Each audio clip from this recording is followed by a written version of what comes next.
Sa Noble Beast Academy na kontrolado ng F7, may isang patakaran na hindi nakasulat.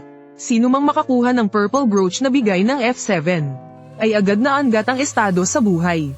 Mula sa pinakamababang antas, direkta kang angat para maging kapantay ng 7 dakilang maharlika. Isa itong laro na ginawa nila para lang sa kanilang katuwaan. At yung bida na nagpapanggap na inosente, walang kahirap-hirap, ay madali niyang nakuha ang purple brooch na simbolo ng katayuan.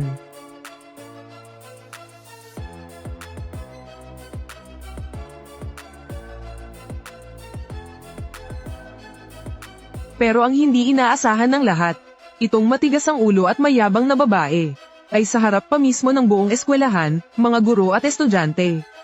Itinapon ang brooch sa basurahan.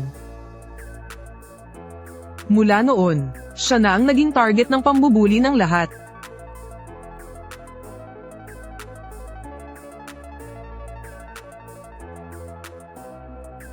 Babae. Nakuha mo ang atensyon ko. Isang galaw lang mula kay F7. Susunod agad ang 6. Kahit sino pa sa kanila ang magkagusto. Aagawin agad ng iba. Si F1, na may itsurang maladyos. Si F2, ang cold at reserved. Si F3, ang malambing na green tea. Si F4, ang kalmado pero tuso. Si F5, na brutal ang mga paraan. Si F6, ang pabaya pero may tinatagong lungkot. At si F7, ang baliw at obsessed. Ang 7 siraulo, lahat naging bobo sa pag-ibig. Bruha, ang sarap ng buhay mo. Paali naman ako kahit 2 episode lang. Diba? Kahit gaano pa sila kagwapo, kung 7 sila, hindi rin pwede. Ang hirap talagang i-handle ng bida sa panahong to. Sige, ikaw na ang pumalit. Sobrang tuwa ng system. Para siyang nakahanap ng nawawalang soulmate. Walang dalawang isip, itinapon niya ako sa loob ng cheesy at Mary Sue na nobelang ito. Papel, isang extra. Simple lang ang misyon, tapusin ang kwento. At makakakuha ka ng 200 milyon. Maganda ang bayad. Pwede pa akong magtago malapit sa bida para mag-ship ng love team nila at makichismis. Bakit ko naman tatanggihan, di ba? Ang hindi ko lang alam, ay muling nabuhay ang bida. Para makawala siya sa 7 baliw na gumugulo sa kanya. Ginagamit niya ako para sa akin mapunta ang atensyon nila. Inutusan kang bumili ng tubig para kay Young Master Wang. Bakit ganitong di kilalang brand ang binili mo? Kahit aso, hindi iinumin to. Nobela lang naman iyan. Hindi iyan totoo. Hindi ito ang oras para magpakabait. Base sa dami ng librong nabasa ko. Kapag ang isang extra na karakter ay nakatagpo ang bida, 2 lang ang posibleng kahinatnan. Una, sasama sa bida para lang masaktan at maapi. Pangalawa, gagamitin ka ng mga bidang lalaking nababaliw para pagbantaan ang bida. Bilang isang hamak na extra, ang hindi masangkot sa anumang gulo, ang pinakaligtas sa lahat. Kailangan kong humanap ng ibang mapagbubuntunan ng galit nila. Ito na siguro yung lugar. At sa kamalasan nga naman, magkasama kami ni Xu Qingxue sa iisang dorm. Ikaw si Jian Yu, di ba? Kakaiba ang pangalan mo. Jian Yu, wala akong dalang kumot ngayon. Pwede bang makitabi sa iyo ngayong gabi? Hindi ako sanay na may katabi. May istorbo mo lang ako sa pag-aaral. Jian Yu, pareho tayong scholar dito. Akala ko pa naman maiintindihan mo ang sitwasyon ko. Gusto mo ba akong idamay? Siyempre hindi. Hinding-hindi ko yan naisip.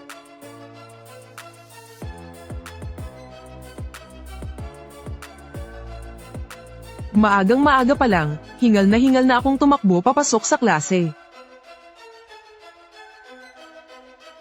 Dahil sa klase ni Professor Lin, kapag nahuli ka, haharapin mo ang Student Council President ng F2, na walang awang magbibigay sa iyo ng yellow card warning. Kapag umabot na sa 2 yellow card at naging red card na, kahit pa galing ka sa marangyang pamilya o hindi, mula sa pagiging hunter, ikaw na ang tutugisin ng buong eskwelahan. Jian Yu, pwede ba akong umupo rito? Maupo ka. Bakit kaya wala siyang kaalam-alam sa sarili niya? Wala na kasi siyang ibang mapuntahan. Iniisip niyang may mabuting kaibigan siyang mahihingan ng tulong. Ang sama niya talaga, wala siyang pakialam kung anong mangyari sa kaibigan niya. Ang pagdating ni F2 Shengyu, ang nagpatigil sa lahat sa isang iglap. Beast Soul, angkan, estado, pera, grado. Pagdating sa itsura, ang suplado at seryosong si F2 Shengyu. Ang may pinakaangat na dating at siya rin ang pinakamalamig. Ang tingin niya ay bahagyang dumaan lang sa mga upuan sa classroom, na para bang basura lang ang tingin niya sa lahat. Pero ang pinakamahalaga sa lahat, siya ang unang taong nagtanggol sa bida laban sa pambubuli. Binigyan niya ito ng mga proyekto at resources. Tinulungan pa niya ang bida na maabot ang mataas na posisyon. Gaya ng nakasulat sa libro, umupo siya sa tabi ng bida.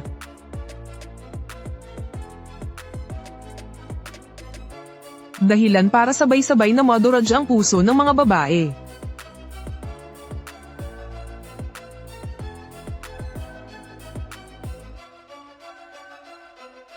Di ba gusto niyang umupong mag-isa? Bakit siya lumalapit sa akin? Lumapit siya dahil may naamoy siyang bango. Akala niya, galing sa katabi niyang babae yung amoy. Pero nung lumapit siya, nalaman niyang hindi pala. Mayroon siyang bakas ng aura ng kamatayan mula sa isang soul phantom. Ang taong to ay sinapian na ng soul phantom sa labas ng eskwelahan. Patay na, hindi na kailangang asikasuhin pa. Wala na talagang kwenta ang pang-amoy ng isang beast soul. Class, mukhang interesante rin para sa inyo ang topic, hindi ba? Kaya siguro, dapat tayong tumawag ng isang estudyante para makibahagi. Alam ko na kung saan to papunta. Sabi na nga ba, may tatawagin na. Mukhang susunod na ang bida sa takbo ng kwento. Ang tanong ni Professor Lin ay tungkol sa paggising ng mga beast soul. Tanging mga maharlikang may purong dugo lang ang kayang magising. Imposible talaga para sa mga karaniwang tao. Naaalala ko, sa libro, ang bida ay tatayo sa pagkakataong ito at magpapahayag ng may tiwala sa sarili. Hindi pa sa ngayon, pero darating din ang araw na magiging posible yan. Kung isang araw makapasok ako sa Beast Soul Research Institute, kailangan kong makabuo ng Beast Soul Potion na kayang gisingin ang kapangyarihan kahit ng mga ordinaryong tao. Ang mga inosenteng salita ng bida ay naging dahilan ng tawanan at pangungutya ng mga maharlika. Pero ang hindi alam ng lahat, ang sagot niya, ay sakto namang tumugma sa problemang sinisimulan pa lang pag-aralan ng F2. Dahil dito, matagumpay na nakasali ang bida sa research project ng F2. At dito na rin nagsimula ang magulo nilang ugnayan ni Yuchi.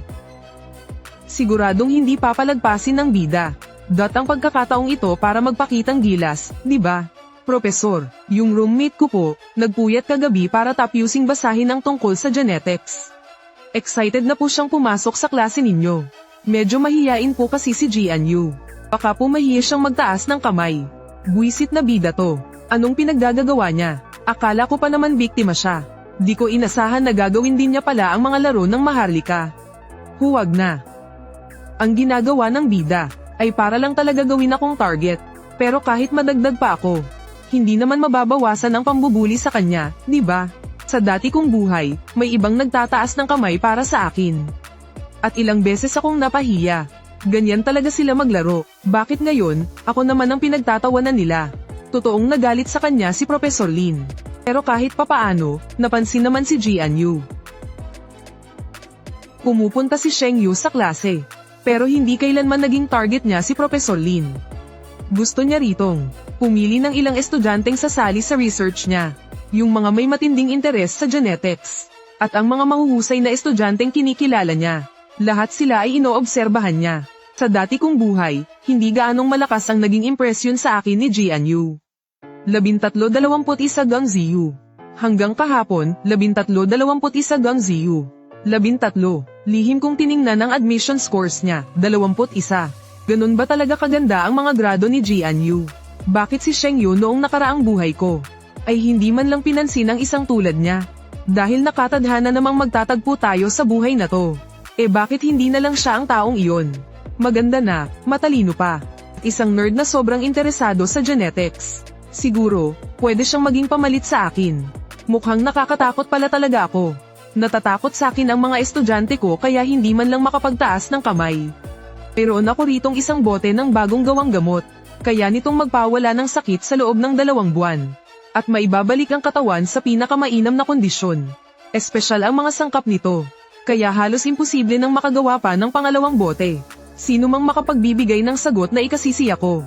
Sa kanya na ang gamot na to. Ang gustong sumubok, magtaas ng kamay. Huwag ninyong hayaang iba ang gumawa para sa inyo. Professor, ako po. Ako. Kung ganoon, tawagin natin ang duwag na si Jian-Yu. Para sagutin ang tanong na ito.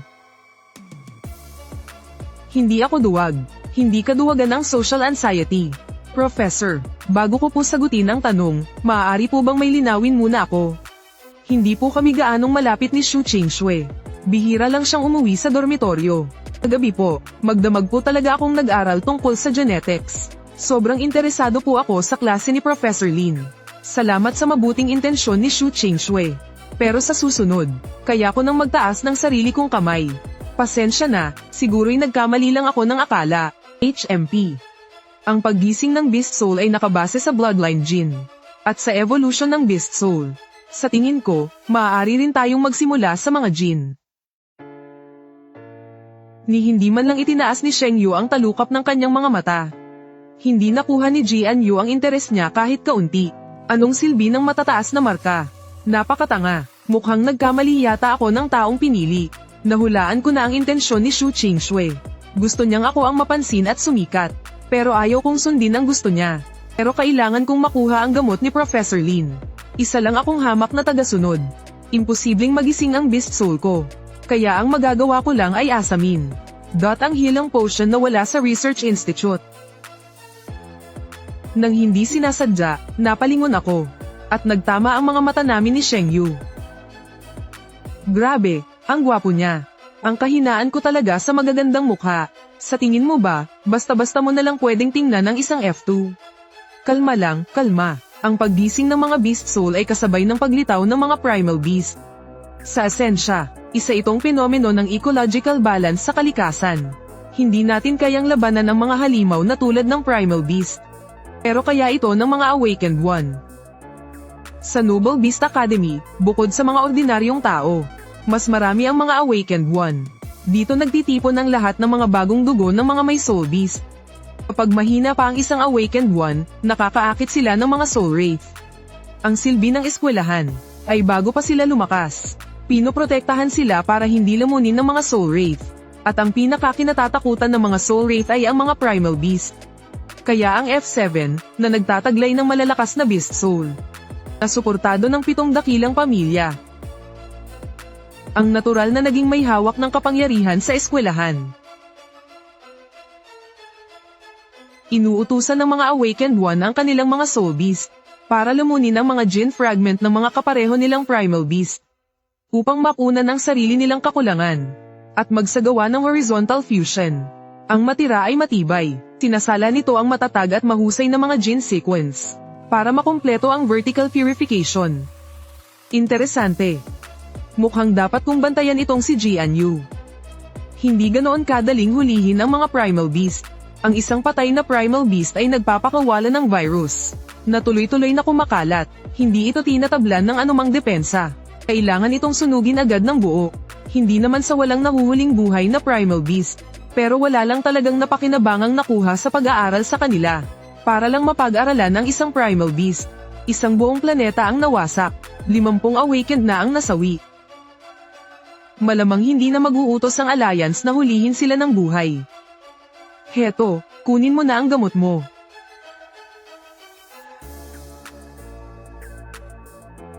Salamat po, Professor.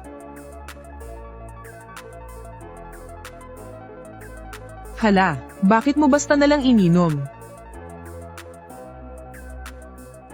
Master, bilis. Ang bango-bango ng babaeng to. Sigurado ako, hindi ako nagkamali ng amoy ngayon. Huwag kang humawak ng kung sino-sino lang.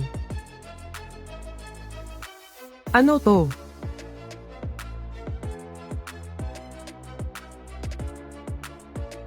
Nakapagtataka, bakit may naamoy akong pabango? Dadalhin ko siya sa klinik.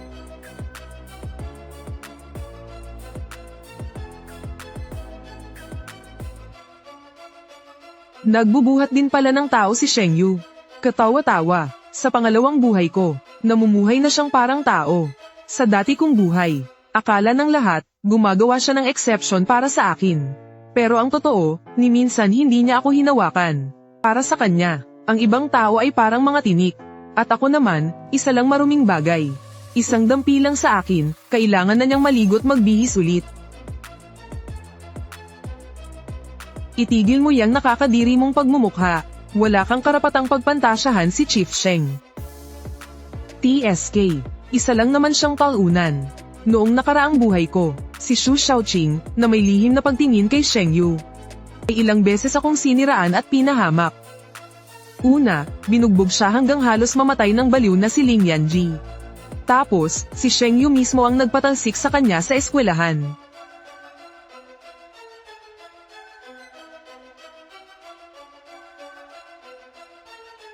Sa buhay na to, hinding-hindi ko na magugustuhan si Sheng Yu. Hoy, ano bang meron dyan sa roommate mo? Close ba sila ni Chief Sheng? Isa rin siyang special admit. Anong klaseng background naman ang magkakaroon niyan? Naunang lumapit yung soul beast ni Chief Sheng. Siguro, pinagbigyan lang niya yung soul beast niya. Kakahinom lang niya ng gamot, hinimati na agad. Sabi ni Professor Lin, espesyal daw ang mga sangkap ng gamot na yun. Baka gusto lang din makita ni Chief Sheng kung ano ang epekto ng gamot. Si Professor Lin ang taong pinakaginagalang ni Sheng Yu. Normal lang na ayaw niyang may mangyaring masama sa klase. Sa tingin ko rin, ang pangit-pangit, halata namang galing sa squatter. Kahit sino pa ang magustuhan ni Sheng Yu, hinding-hindi siya. Dahil roommate ka niya, bumalik ka at balaan mo siya. Lumayo siya kay Sheng Yu. Gagawin ko.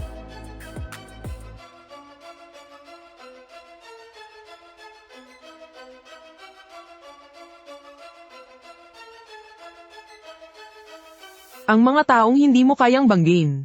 Likas na sa akin na iwasan. Master, bakit po siya hinimatay na naman? Natakot po ba siya kay AGU? Para magpalamang, nag-anyong maliit na hayop ako para magpakyut.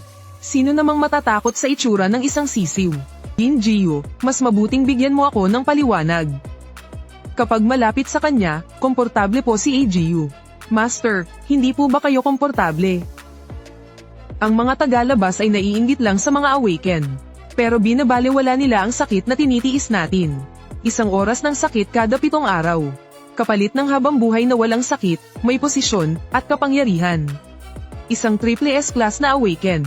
Karaniwan na ang himatayin at magising dahil sa sakit. Hanggang sa araw na iyon, pumasok ako sa klase ni Professor Lin. Nagsisimula na naman. Mauna na tayo. Anong amoy to? Ang bango. Ano? Nawawala ang sakit. Master, ang sarap sa pakiramdam. Talagang, tuluyan nang nawala ang sakit. Tagos sa baga, kakaiba ang halimuyak, nakakaadik ang amoy. Kailangang mahanap agad ang gumawa nito. At i-recruit siya sa pamilyang Sheng. Hala, inaamoy ba ako ni Sheng Yu? Gising ka na. Ang bilis, hindi man lang ako nakahabol. Galing ka ba sa rehab? Manyak ka ba? Bakit mo naman sinasabi yan sa sarili mo? Salamat, Sheng Shoxi, sa pagdala sa akin sa klinik. Anong pabango yang gamit mo? Anong sinasabi ni Sheng Yu? Pabango. Hindi ako gumagamit ng pabango. Baka sa roommate ko, nadikit lang siguro. O baka yung body wash na madalas kong gamitin. Ang roommate mo ay si... Ayan, lumilipad na naman ang isip mo. Ang roommate niya ay yung... Nagtaas ng kamay para sa mahal nating si Yu. Hindi naitandaan ni F2 yung bida. Makatarungan ba yun? Ang pangalan ng roommate ko ay Xu Qingshui. Noong klase ni Professor Lin. Katabi mo lang siya. Ang amoy ni Xu Qingshui ay hindi katulad ng naamoy ng Soul Beast. Pangalan ng shop. Ang pangalan ng shop ay Yuan's Home Body Wash. Itong binili ko, number 1 sa benta. Sa kanya nanggagaling ang amoy. Bakit mo tinatanong yung tungkol sa body wash? Hindi naman. Salamat sa iyong kooperasyon. 1,000,000 star coins, matagumpay na na-transfer. Sa buong buhay ko, ngayon lang ako nakakita ng malnourished. Aalis ka na lang ng ganyan. Pwede bang i-add mo muna ako? Hindi kailangan.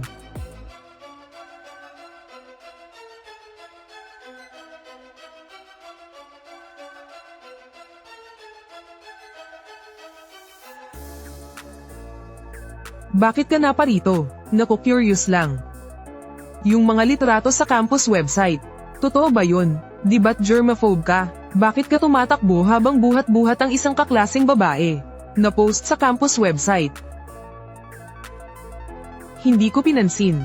Kaninang umaga sa klase, nakaamoy ng kakaibang bango ang soul beast ko. Tapos, biglang nawala ang sakit. Peihin, naghihinala ako na. Talagang may ganoong tao. Sa amoy pa lang niya, kayang pawiin ang kakaibang sakit. Paano kaya kung hahalikan ko siya? Hindi kaya mas mabisa yun. Pupuntahan ko na siya para hulihin. Sandali. Hindi naman sigurado na galing mismo sa kanya ang amoy.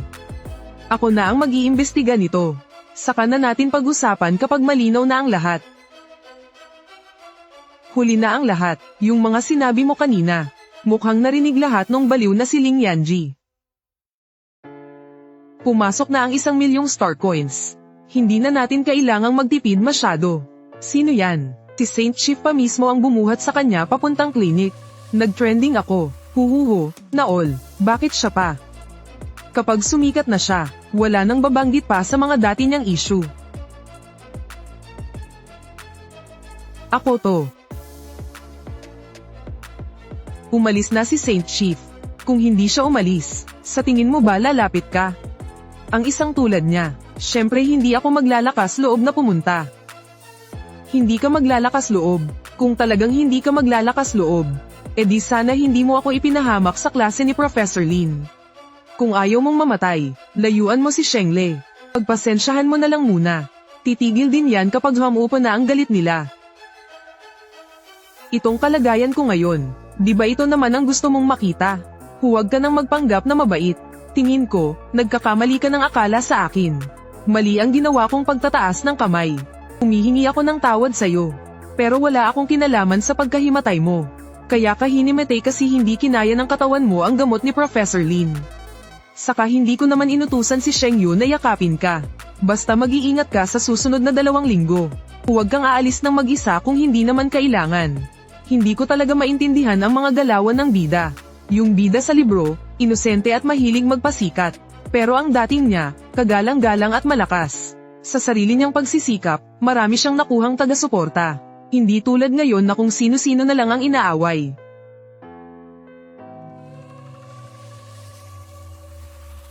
Anong nangyayari?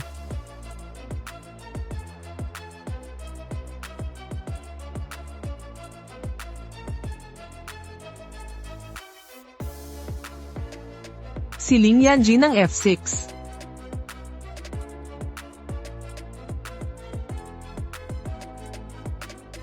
Ang bango.